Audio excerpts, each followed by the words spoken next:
बिस्मिल्लाहिर्रहमानिर्रहीम। Dear students, अस्सलाम वालेकुम। स्टूडेंट्स, हम मीज़ेनसेफेलॉन को डिस्कस कर रहे हैं, the structure and function of mesencephalon.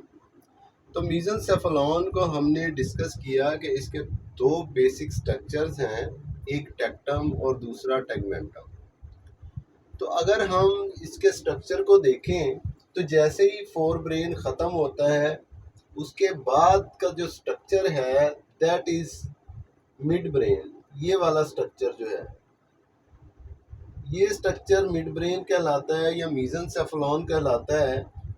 तो इसमें दो पार्ट्स होते हैं, एक को हम कहते हैं टेक्टम, ये वाला part, that part is known as tectum, और दूसरा पार्ट, ये वाला पार्ट, इसको हम कहते हैं टेगमेंटम। तो इसका हमने फंक्शन और स्ट्रक्चर टेक्टम का डिस्कस कर लिया है। टेगमेंटम का हमने देखा है कि इसके चार बेसिक स्ट्रक्चर हैं। एक को हमने कहा रेटिकुलर फॉर्मेशन, रेटिकुलर फॉर्मेशन को लास्ट लेक्चर में हमने कवर किया। इसके बाद तीन स्ट्रक्चर्स टेगमेंटम के रहते हैं।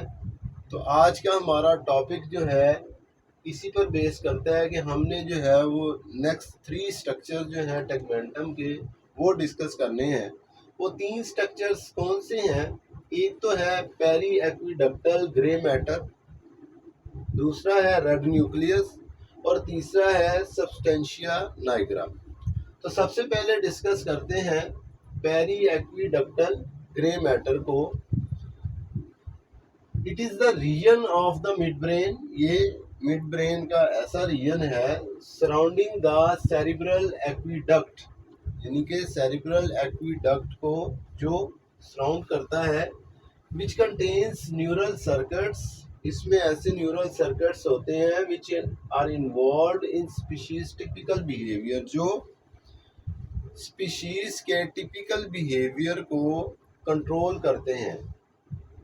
तो वो बिहेवियर कौन कौन से हैं इधर देखें। It contains neural circuit that control sequence of movements, यानी कि मूवमेंट के सीक्वेंस को, दैट कॉन्स्टिट्यूट बिहेवियर्स। कौन से behaviour? Such as fighting and reproductive behaviours, यानी कि फाइटिंग और रिप्रोडक्टिव बिहेवियर को कंट्रोल करने वाला सिस्टम है ये पेरी एक्विडक्टल ग्रे मैटर।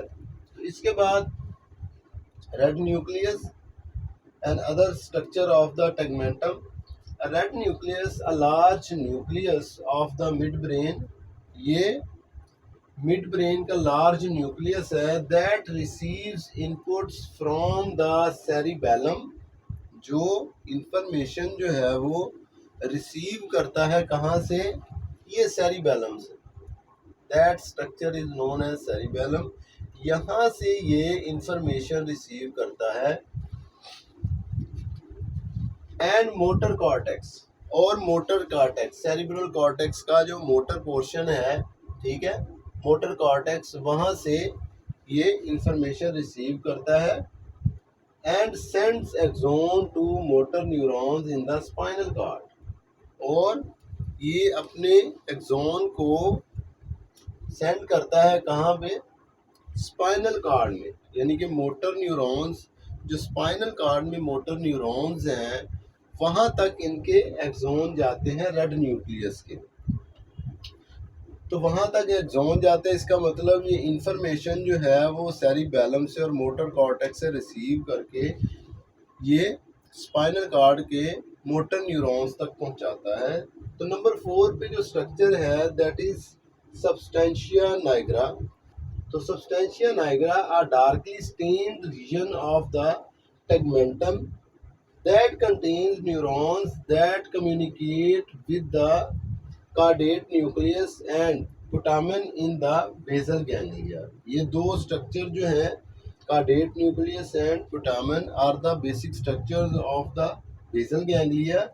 तो सब्सटेंशिया नाइग्रा के ये जो है न्यूक्लियस वो डार्कली स्टेन्ड होते हैं, जो न्यूरॉन्स जो है वो कहाँ तक पहुँचाते हैं, कम्युनिकेट करते हैं किन से?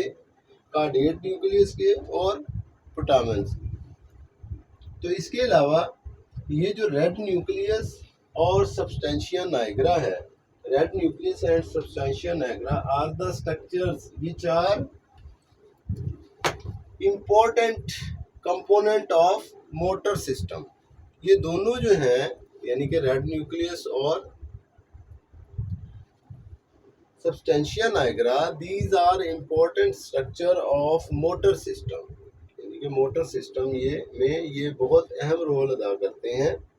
जैसा कि a bundle of axon that arises from the red nucleus, वो न्यूरॉन्स जो रेड न्यूक्लियस से अराइज होते हैं, constitutes one of the two major fibre systems that bring motor information. उन फाइबर सिस्टम का ये बेसिक पार्ट है जो इंफॉर्मेशन जो है वो लाते हैं from the cerebral cortex and cerebellum to the spinal cord. ठीक है, वो इंफॉर्मेशन जो सेरिबेलम और मोटर कॉर्टेक्स से इंफॉर्मेशन आती है टूवर्ड द स्पाइनल कॉर्ड, वो इंफॉर्मेशन किसके ज़रिए आती है? वो सबस्टेंशिया नाइग्रा और रेड न्यूक्लियस की वजह से आती है। इसके अलावा substantia nigra contains neurons whose axon project to the caudate nucleus and putamen which are the parts of the, पहले भी हमने डिस्कस किया है कि सबस्टेंशिया नाइग्रा के जो न्यूरॉन्स हैं वो caudate न्यूक्लियस और पुटामन से कम्युनिकेट करते हैं ताकि इंफॉर्मेशन जो है वो आगे प्रोसीड हो सके। तो that was all about the tegmentum, the structure and the function of the tegmentum. तो इसके साथ ही हमने जो है मिड ब्रेन का पार्ट जो है वो डिस्कस कर लिया है, इसको वाइंड अप किया है। मिड ब्रेन यानी कि मीजनसेफेलॉन। तो नेक्स्ट लेक्चर में इंशाल्लाह ताला हम हाइंड ब्रेन को डिस्कस करेंगे। जब तक के लिए इजाज़त दीजिए। अस्सलाम वालेकुम।